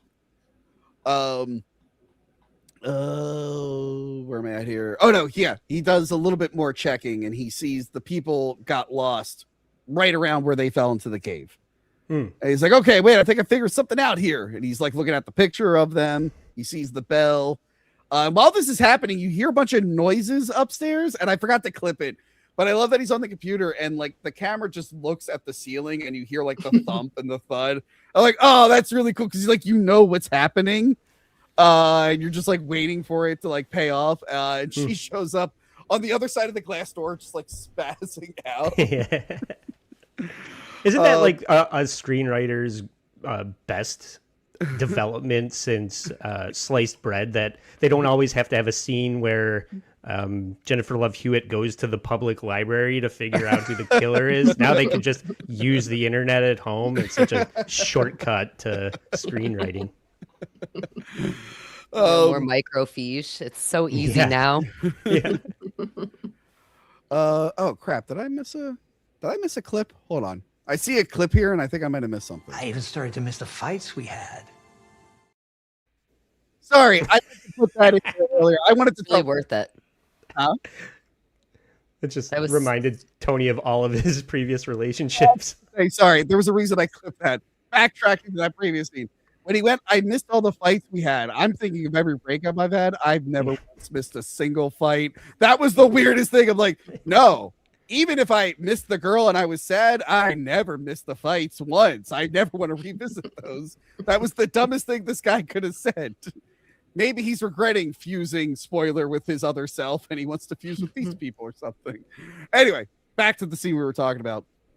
He's terrified to open the door, but then, like, the curse has gotten so strong that they freaking start levitating in the air. That's right. When I was first watching this, I'm like, oh, is it going to be like a science thing? It's going to be revealed. It's like, oh no, it's definitely like magic, like ancient magic. But yeah, they smash into each other. And he has to slap her to snap her out of it. Yeah. And of course, she's like, why did you hit me downstairs in this room that I didn't know I was in just now?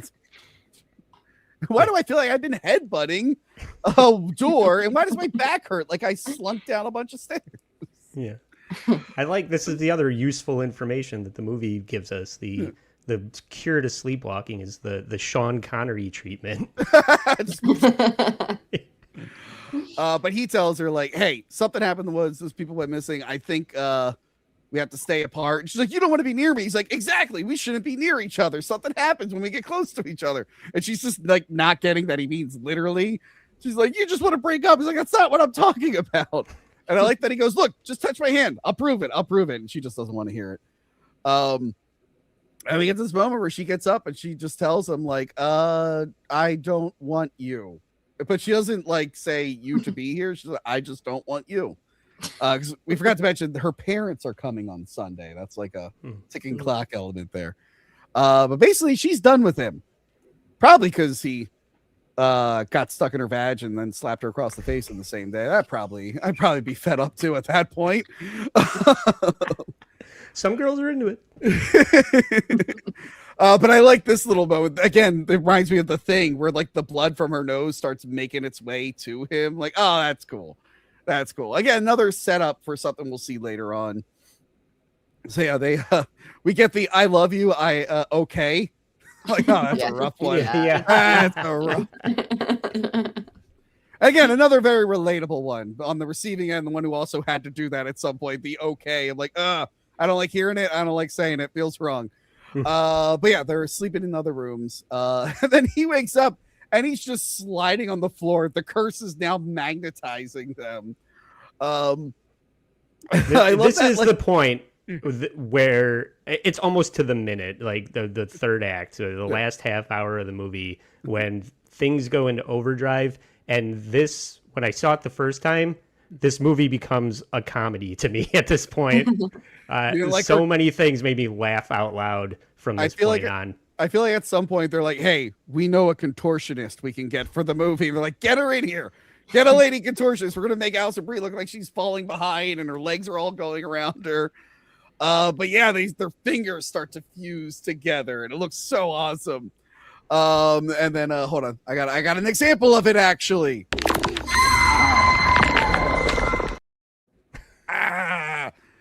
The sound effects are creepy too. Like the weird. I think the sound effects are the whole thing because it just looked like silly putty to me. Yeah, but how else is it supposed to look? Like, I don't really know. Hair and sweat. They need to be slimier. I don't know. It just looked so fake to me. A lot of this part of the effects portion of this part of the movie. But he learned that if he has a panic attack, he can take the muscle relaxers to, even though his brain is panicking, his muscles will relax and it'll stop the feedback loop. And I forgot to clip it. I'm sorry, but he just goes, muscle relax. And he just screams. I also just want to point out they're like in the middle of the hall and he's keeping his precious muscle relaxers in like a table in the hall. Luckily, where everybody keeps their muscle relaxers. Yeah, wait, not like in his bedroom or like a medicine cabinet. Look at that house. I'm like, it has a medicine cabinet. I can't believe. Other than writing, they're like, bathroom would be too far away. We need this to be, we want it in the hallway. So let's say it's in a nightstand in the hall. I thought he was headed to the bathroom when he's sliding down the floor and then he pulls up his shirt and he's got the literal bubble guts. Like, oh, he's gonna shit his pants. I didn't understand that part. Like, what was the meaning of that? Like, you know what I mean? How does that translate to them being drawn together? That his intestines are gurgling through his skin. I don't know. Yeah, it didn't make sense. I think the bodies just want each other and they're acting all weird. It's the cave water. The cave water. Again, that was large unrelated. That's the unrelated parasite that's in his belly, who's merging with him unknowingly. It's like, I'm a parasite. Why am I in here? It's going to be a fly situation. He's going to merge. The parasite is the one who wants to bang Alison Brie. Yes, yes. Not him. But I love the pills fall and they're like eating them and they're like, wait, it'll be faster if we snort them, and they're like smashing them and snorting them up. You're right, it is kind of a dark comedy. I didn't mind the comedic elements here. when he is like, oh, we gotta snort it, and he's just smashing the pills and doing lines off of the hardwood floor, I was laughing my ass off. That was the funniest part to me. I love it.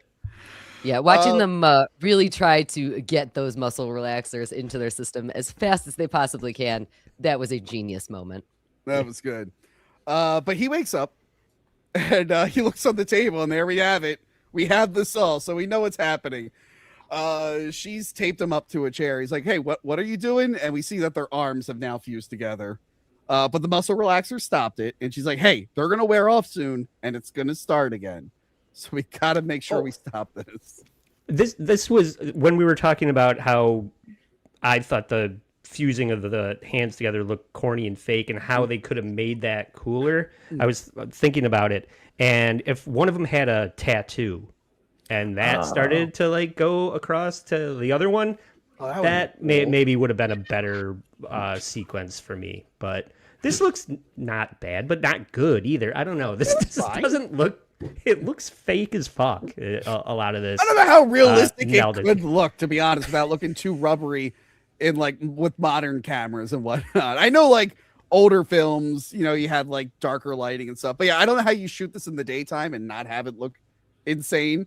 But either way, the veins are good though. Yeah, the veins are good. That's what reminded me of that tattoo. Want to put practical effects, but with the practical effects, you don't get like the bones moving underneath. It's kind of hard to do that practically. Although there were practical effects that they enhanced with CGI, which I think is a good thing. But yeah, she's ready to cut him, and she's like getting him super drunk so he won't feel it.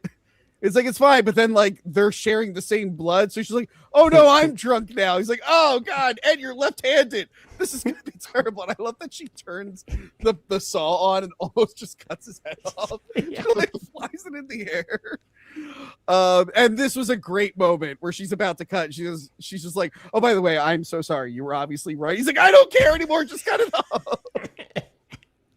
Yeah, this was probably one of my favorite sequences within the movie because, again, it is so funny to watch, to have the realization that she is getting drunk because he's getting drunk and she's smaller than him, so it's going to hit her harder. So she's fucked right now when she's about to try to save them. It's great. I was disappointed that they didn't show more of that sequence. I mean, they leave it to the imagination. That's a fine way to shoot a movie, but when given all of the Saw films that we've been given, I just thought that they would feature that more. Yeah. No, I like the comedic cutaway. Usually that could be annoying. In this movie, it works because we've had a couple of them so far. Like, that relies so much on Dave Franco's facial expression acting, which is a bad choice to make. Well, who would have been better in this movie? Come on. Anyway. So they're eating some snacks and they're like, we gotta do something about this. And I love that she's like, we're going to a hospital. He's like, a hospital won't help. And I want to be like, how do you know? Well, obviously it's a curse, but like, it would be nice to have other people who can keep you separated, because you guys are clearly doing a bad job on your own right now. But he wants to go to the cave and learn more. And she's like, no, that's the source of all our problems. No, how about we don't go to that cave? His stomach yearns for the caves. Look, I love caves too, but the magic water cave that fuses you with the girl you want to leave, I don't want to go back to that cave. I want to avoid that cave. But she has a great idea. Oh no, she has to go to Jamie's because she left her keys there. I don't know why she ever took her keys out of her pockets when she was there. But yeah, she's like, all right, I'm going to go do that. It was the leave behind. She's trying to. Another great cut. She wanted a reason to go back. Yeah. Another great cut. Don't do anything stupid. He like stands there for a second and then just bolts right into the woods. Not really hesitating at all. Okay, this is when they lose the internet. And then this is when we see that the obvious cult guy has a magic sun bell thing, which we all knew. I'm sure there's one person out there that went, what? Chat, let us know if you were shocked that this guy was a bad guy, but let us know in the form of a $50 super chat. Anyway, while she's going there, he's cave diving into the fucking Cave of Wonders. And I love that. Is Jamie surveilling them? How did he know what was going on with them at that moment? He's like, oh, good. They cut their hands off. She's definitely going to come here. I'm going to have my wedding tape play. Do you think it's just been on a loop and he's just been standing there for like a day? I was going to say it's possible that it's been on a loop because presumably he has done this before with other people. And if that's the case, he knows that at some point they're going to break and then they can come in and see the wedding tape. Yeah. So we see the old chapel. Which is, I love how it's cutting to like what it used to look like and what it looks like now. You've got the the Plato painting. Symposium. Yes, the perfect union of people. So gross. By the way, so jealous of us when we look like that.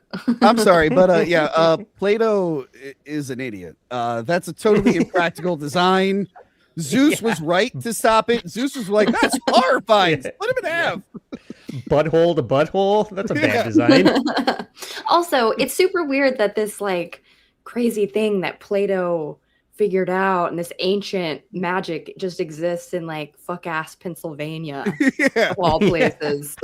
Whoa. Don't throw my state under the bus. I think this is one of those weirdos. The worst state New York. Angela's right. Angela's right here. No, because they were in Manhattan earlier. This is definitely New York. The don't shit on the great state of Pennsylvania. we have cool things here like the cryptid squonk. That's our cryptid. Yes. Yeah, it looks like a shaved bulldog. It's the worst cryptid ever. Anyway, so he finds like the picture in there, and then we see that they would start the wedding in the chapel, and they would bring you to the magic butthole pond, and then you would form, and it would be freaky for a little bit. And then of course we have my JPEGs. I keep forgetting that JPEGs make it way too dark. We get the hereditary effect, which people are now calling it, where your eyes have to adjust to the lighting. You're like, oh, there's someone in the back there, which I'm sure other movies have done, but Hereditary is like the one that really popularized it. And we saw it recently in Obsession. It was in Obsession recently. Really good effect. I like it.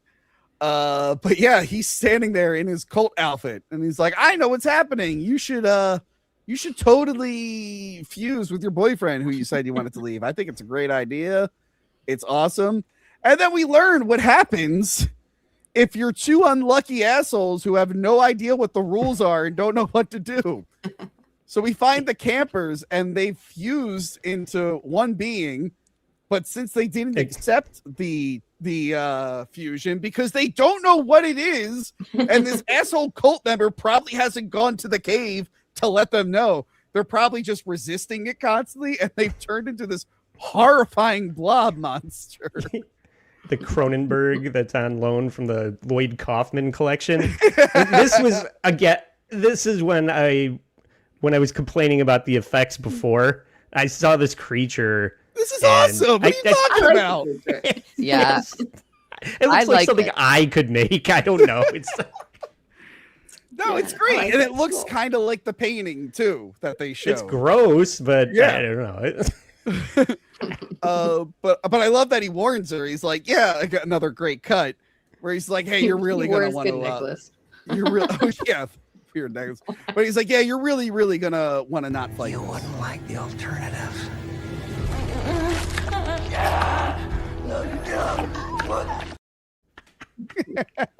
I like how they gave it the pink hair so you would know it was the girl camper. Yeah. Where was this thing the whole movie? How big is that cave? How was it not there earlier where it was like blah, blah, blah. When they were there all night? Yeah. Right. But also around here, he starts like fusing with the cave too a little bit. His like hands are sticking to it. Oh yeah, I didn't understand that part. Well, if you look at the cave, it shows that all of the other cult members are the cave. They've all fused into it. So I think all the faces and the walls. So I think the idea is like they all merged with their like one lovers, and then they decided they were all going to merge together, and they've kind of like become one with the cave. And Jamie wasn't invited because he's the guy left behind to do the website. Yeah. So I think that is like the grand scheme of it all. Is like eventually you will end up in the cave and fusing with all of them, so you can all be together. But you have to accept it, which the hikers who again don't know the rules because Jamie sucks. He hasn't updated the website probably. They're all like, what are we doing? We don't know what we're doing. But what's his face? Jamie's like, all right, you're taking too long. I'm gonna cut like an artery in or a vein in your arm, so you're gonna bleed out. And you have no choice but to fuse your boyfriend. Good luck. And this is weird. She slaps him, and then his head like splits apart. And at that point, I'm like, wait, is this reversible? That kind of implies that it might be reversible, and I need to know more. You can get it, like, just have this shit beaten out of you and separate. Yeah. Also, what else would trigger that? Like, what if he like sneezed really hard in class and he like shoots like two heads out and the kids all freak out? I feel like that part was like, I know it's a cool visual, but I'm thinking about it realistically. Like, you would be terrified to go outdoors. You would be afraid of tripping and turning into two people in front of everyone. And we never see this character again, right? It's kind of revealed that he has some kind of supernatural regenerative ability, and I guess he doesn't. There's no kind of comeuppance for him, and you don't see him again. No. But again, like I guess at some point he will also go to the cave. I don't know why they all decided. Yeah, I don't know why they all decided to become a cave and let the chapel burn down. I was waiting for like the townspeople found out and they hunted all of them. But I'm the last one. But there's like nothing like that. Not that you really need it. But how could you not like this? Come on, that's awesome. I like it. It's cool. Look, as a fan of The Thing who had to sit through that terrible prequel where they CGI'd the two guys fusing together, I'd like seeing a practical effect here. And I'm like, all right, that's what I kind of wanted to see in that movie, and we didn't get it. We're kind of getting it here. But yeah, they got a knife sticking out of their neck like they tried to kill themselves and they didn't pull it off well. But he yanks it out of there and he gets out. Now he has this knife. I love when they get home, just instantly magnetized again. They're like holding on to like poles and shit. But yeah, he tells her he's got a plan. And then, he gets on his knee and doesn't have a ring. This is a heartwarming moment, right? Were we all moved by this emotionally? He romantic, made it... yeah. Again, what the fuck are you? Killer. Yeah. In this moment, you're doing this corny ass bullshit. Okay. But he basically says that he does love her and he can't imagine life without her and all of this. And she is his other person. He finally figured it out now after having his dick ripped off and his arm cut off and seeing a horrifying amalgamation of two assholes. He's now just all of that made him realize he does love the woman who financially supports him. And he's gonna nobly kill himself. But she's like, oh, don't worry about it. I'm bleeding out right now. And I did like this where her blood is going up his shirt and he looks at the trail and he's like, oh shit. So they're both dying, which I guess is one way to break the curse. But then so almost always with movies, I want them to end like 5 or 10 minutes before they actually end. Yeah. And when we see this sequence where you think he's about to kill her and then instead he proposes and then they realize that they want to be together, I was like, okay, end the movie right now. I was so happy that we got the next 10 minutes. I really, typically I'm like, nope, just end the movie. That was the correct ending. Why are we continuing on? But I really, really enjoy how this actually wraps up. Sorry, give me one. It cut off my slides at 100 again. Hold on. The ever professional Tony over here. It's sometimes StreamYard doesn't do it, and then sometimes it does. It drives me nuts. Tony, I appreciate the hard work that you put into the production of the show. Thank you. For time, guys. When I get a girlfriend again in 10 years, how should I propose? With no ring? Should I wait for her to propose? Give me some ideas while I make a new. This is a handbook of how to get chicks. It's propose with no ring, give a bad massage. I gotta go to a cave. That's very important. Jerk off in the shower. She's financially supporting you beforehand. Yes. Crucial. Learn how to cook. That was important. Yeah. I do know how to cook. That is. Oh, come on, log into your account. We're sending you a code. Come on, StreamYard. Don't fuck me now. StreamYard desperately doesn't want us to see the Kaylee is right, though. The final sequence is the fireworks factory. They save the best version of that, the effects for the very end of the movie. So, which trust me is gonna look great, and I got pictures of it, but I gotta type the goddamn Google code in. This is a first. The slides being cut off, that happens a lot. Me having to re-verify, even though I logged in earlier, that is a first for the show. Yes, I trust StreamYard. I'm already pulling slides from my account. I don't need to trust StreamYard any more than I already. Chat GPT is saying to put your social security number in the chat. Say it out loud, actually. Yeah. Okay, so it's revealed that he put his hand on her arm so she wouldn't bleed out. That just looks like a big scrotum. Yeah, again, what else? I mean, it is shriveled skin, Andy. Come on. But yeah, he's like, you know what? We should be together as one horrifying monster. And you know what, baby? Let's put on the Spice Girls. It was going to be our wedding song. He doesn't even know what the neighbor Jamie has been explaining about. He doesn't know anything about Jamie and his husband, and that he became a singular person from two people. I think successfully. All James Franco knows is the freak in the cave, and he's like, "Yeah, let's do that." I think he's figured out, like we did, like we have to accept it and let it happen. When you resist it, that's when it gets all messed up. He's come to that conclusion on his own. I don't think he knows like the specific that there was a wedding ceremony and stuff. That I don't think he knows. He's an idiot. How did he figure it out? Pink water. He doesn't know. He's high on whiskey and muscle relaxers.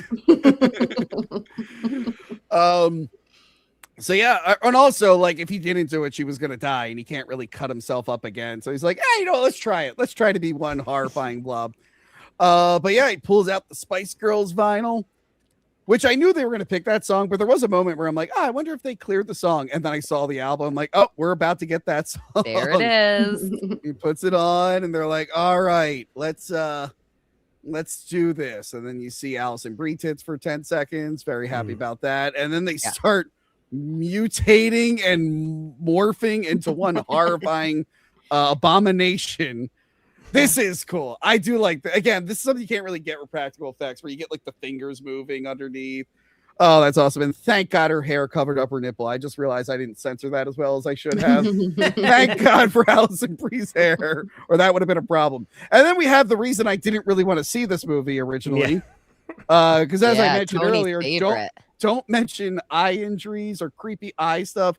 When the poster came out that was this, I maybe got like 100 tweets and DMs being like, hey, you should see this movie. And I'm like, hey, you should fucking never message me again. This was really hard. I'm having a hard time looking at it right now. I really don't like it. This was another effect that I really enjoyed. I liked seeing the eyelashes intertwine. Again, this is kind of like the symbolism of the togetherness being so incredibly deep that we have to suffer through Tony's favorite eyeball stuff. Everybody sends Tony more eyeballs. No. And there you go. That's the last time we see them morphing. Beautiful soulmates together at last. Are they really? That's the thing. They keep saying it's soulmates, but it feels like just any two people could fall in there and then morph. It doesn't seem like it's picking that's soulmates. What I was curious about. Like if you're not meant to be, if you're not soulmates, do you turn into an abomination or merge with the cave or whatever? But if you are soulmates, it'll work. I didn't know if that was the case or not. I don't think so. I don't think these two are soulmates. I think they hate each other. But... based on the other couple and with the pink hair that ended up the way they did, and then the last scene of the film, I think the difference is just choosing it and being meant to be together. So that's my interpretation. Yeah. So they choose it. And, oh, good. Their internet came back. Just in time. Their internet came back. For their corny ass Facebook post. To pay off. Yeah. And oh boy, her parents, they're real excited to see them. And now they also have a bell. Was that bell always there and they just never showed it? I think that's maybe like a former cult member's house. Because why else would they have? In one day, they got the magic bell. Are they friends with Jamie now? And then we get a hilarious ending. Hold on.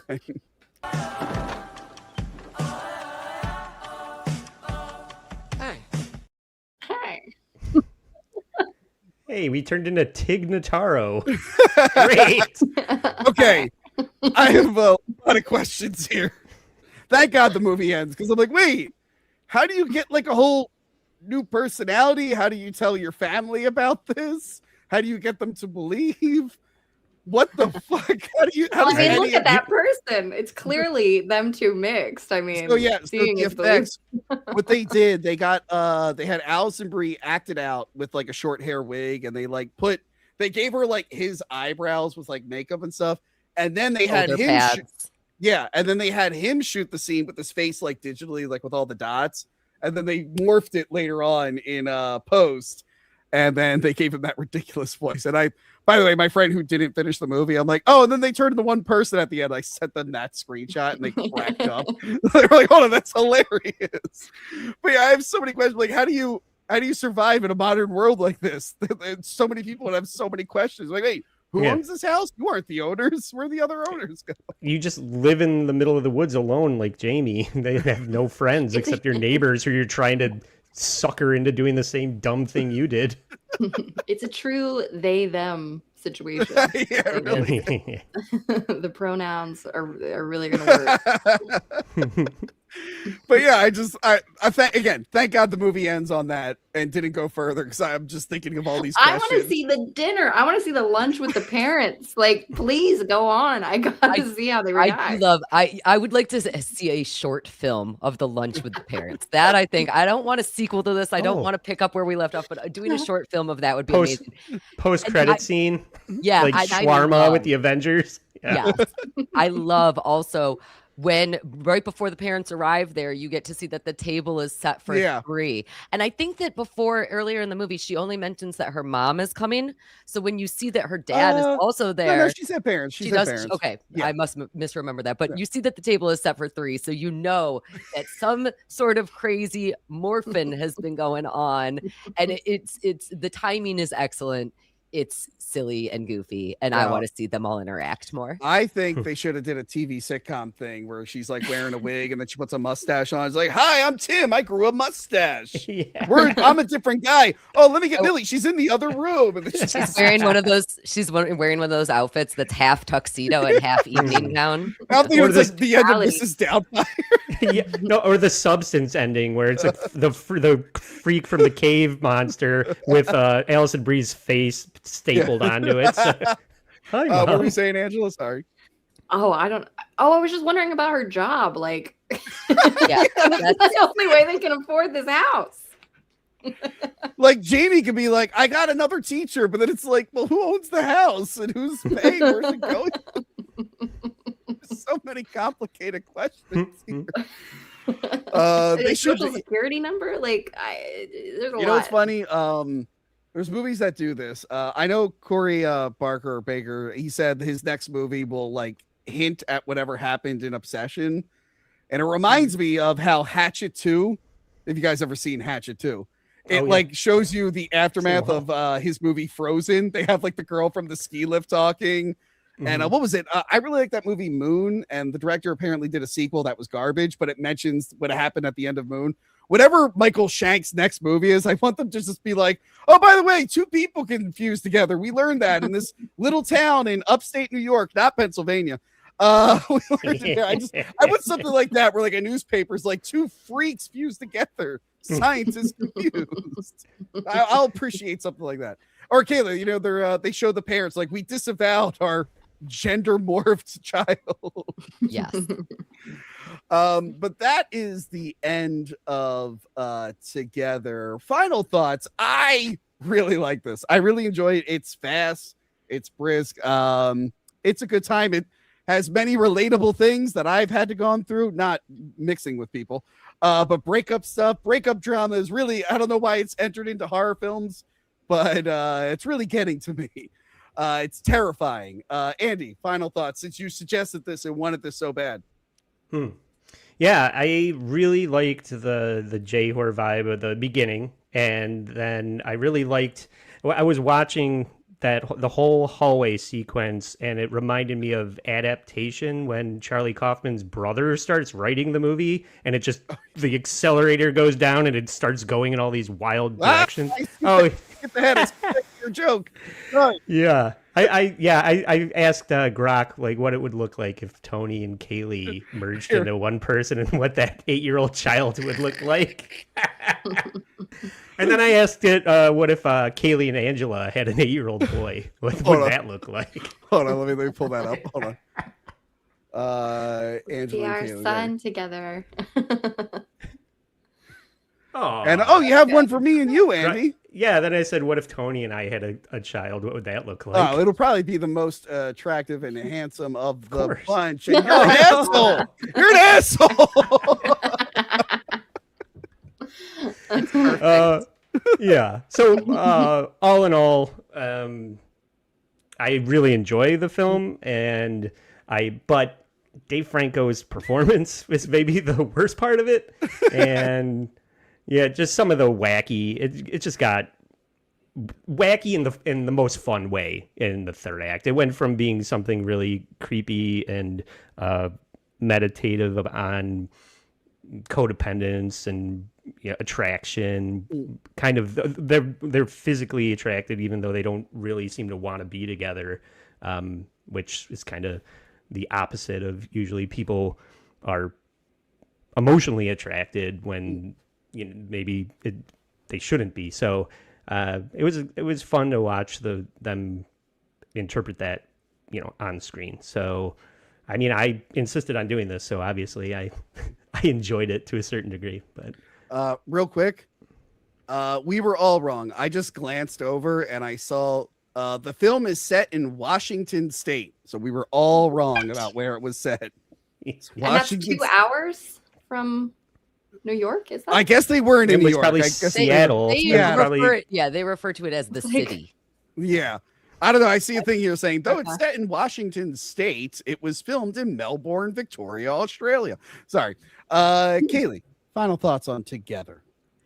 I love the concept of as Andy mentioned earlier, I love Plato's Symposium. I love the concept of that story. I love other movies that reference it, including Hedwig and the Angry Inch. So overall, the concept of a Plato's Symposium based horror movie is exactly up my alley. And in so many ways, this movie succeeded. It still left me feeling a little bit underwhelmed overall, which I was very sad about because I had great expectations for it. I think that so much of that has to do with me not really being attached to the couple and finding those sequences of the relationship building to be a little bit boring and not really exciting for me. And as we've all kind of mentioned, as we've gone through this, there's a lot of questions. I don't necessarily know that the story, no matter how interesting it is, makes any sense at all. Now, I can suspend my disbelief in any body horror movie, which again, one of my favorite genres. So I enjoy it regardless. I just would maybe like it to be a little bit something more. I don't know. I also love the penis scene, as we all know. Yeah. All right, all those questions will be answered in the sequel, Together Again. Angela, final thoughts on Together. Okay, so I really wanted to like this movie a lot. I was really excited about it when I saw the promo images and stuff for it. I feel like for a body horror movie, I just needed a little bit more body horror, especially because this movie came out the same year after The Substance. And I feel like that really did it a disservice because The Substance just blew everybody away with, all of the body horror and the things that it was able to accomplish. Not everyone. John Carpenter hated The Substance. I was there. No. I was at that Q&A when he was shitting on it. I was the guy who asked him about Elvis. I was the only one who asked him about his Elvis movie. But anyway, keep going. I agree with Kaylee. I just wanted a little bit more from it. I needed some more.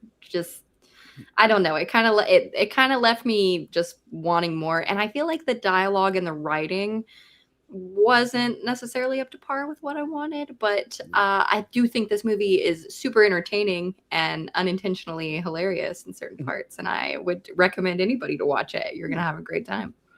Yeah, it's a good Hulu streaming horror night movie. You don't have to watch it for too long.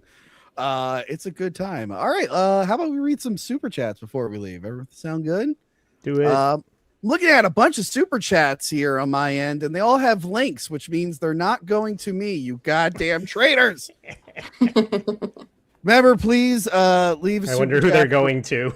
Leave a super chat for me. Make sure to report everyone else on the stream. Okay. Hamilton Burger for 10 Canadian dollars. Here's money to force you to get Angela to come back more.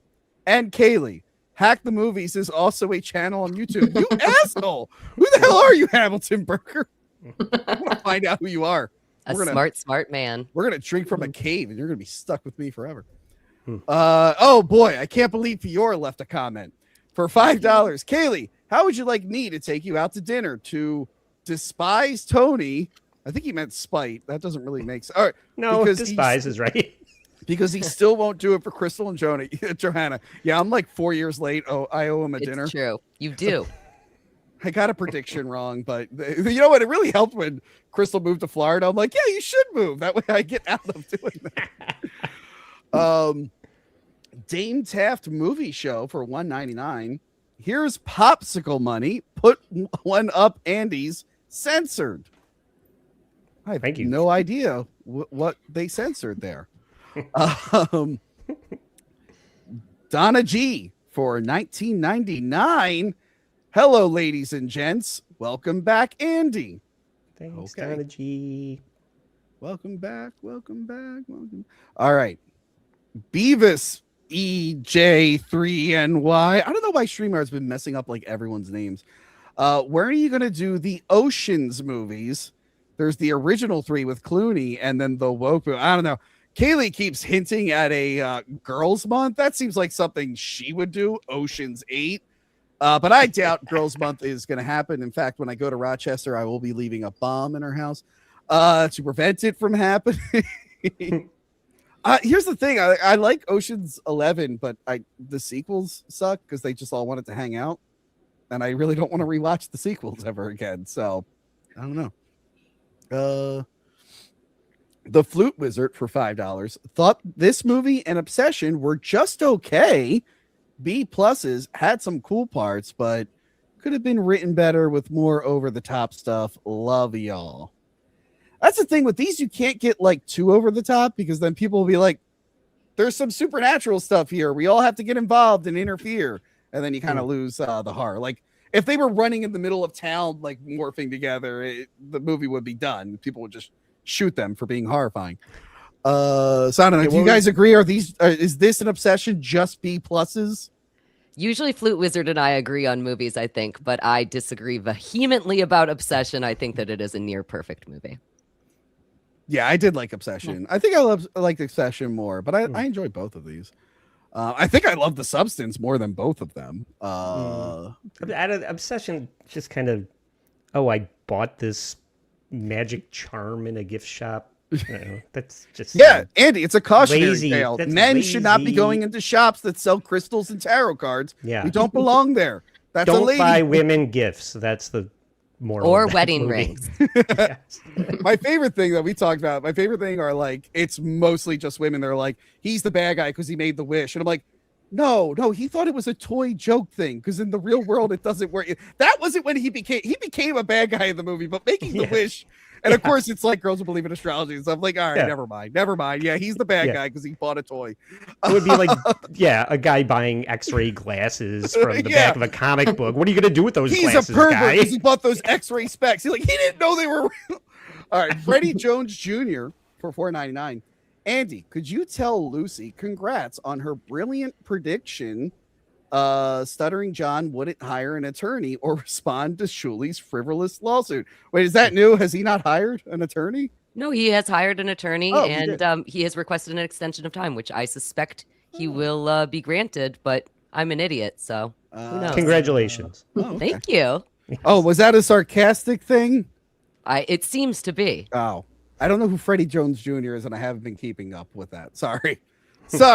I thought that was an actual compliment. My bad. I'm like, you made a great prediction. Good job. And it's like, oh no, you think that people compliment me on the internet? Are you stupid? I'm sure Fior will leave 10 more super chats. Rob K, and I'm sure. Oh wow, I see hold on. I see a little link next to Rob K's name, which means it's not on my channel for $5. Preach, Kaylee. The body horror scenes were good, but the relationship scenes were dull. Mostly because Dave Franco is so cringy. I realized there was so much Dave Franco hate. What the fuck? And no one should love Dave Franco, but you should all just be like okay with Dave Franco. This hate is coming out of nowhere. Lucha Steve for $2. Andy should watch the movie X-Day. X-Day? Is that a typo, or is there a movie called X-Day? Sounds like a trap. Oh, sorry, that wasn't the full title. The full title is X-Day Hair Extensions. After hair from a dead girl is sold as extensions, a deadly curse begins killing its wearers, pushing a hairdresser and her niece to uncover its dark origin and stop the horror. And it looks like it's an Asian film. Andy, I think you're gonna have to watch that movie. Yeah. Oh, Gogo from Kill Bill and Battle Royale is in it. I might have to watch that movie. That looks good. Okay. The flip. Wait, did you not put the full title so you can keep the super chat under $5? You asshole. Jerk. The flail for $2. The answer is always diarrhea. I guess that was the dog painting question. Yeah. Best joke of the show. Angela was correct. Yeah. Senior Sticks for $2. Is it body horror or body romance? Either way, odd. It's a body romantic horror. We're just gonna go with that. Being too close to other people is never appeal. I was like, what? I now I merge with my significant other and I never get a moment's peace for the rest of my life. What's good about this? I assume once your brains connect, you're just one entity. You're a new thing. The Culinary Mercenary for $4.99. Tony, do you really believe that The Rocketeer is not based on a comic book? Kaylee, I'm really looking forward to Girls Month. All right, well, Culinary Mercenary, you're banned forever. Girls Month, August 2026. Angela, I would love to have you join for that. We got to compete with Tony. We got to compete with Tony. We are going to slay. I love that you're like, it's definitely happening. And then all the Hacked Movies girls are like, I haven't heard from Kaylee. That's not true. I finally did start reaching out. I'm very behind. It's Kaylee's fault. Let me know. Girls Time of the Month. Hold on. Based on The Rocketeer. Okay, so I must have screwed up at some point and said Rocketeer is not a comic. What I meant was originally I thought The Rocketeer was based off like a 30s comic like Batman or The Phantom. But it was based off a comic, but it's a comic from the 80s. It's meant to feel like an old 30s, 40s comic. So I messed up in the past. Know anything. You have to watch Girls Month only. Credibility shot. Asshole. So yes, I was right and wrong about The Rocketeer whenever I said that. Do their clothes merge as well? No, they do not.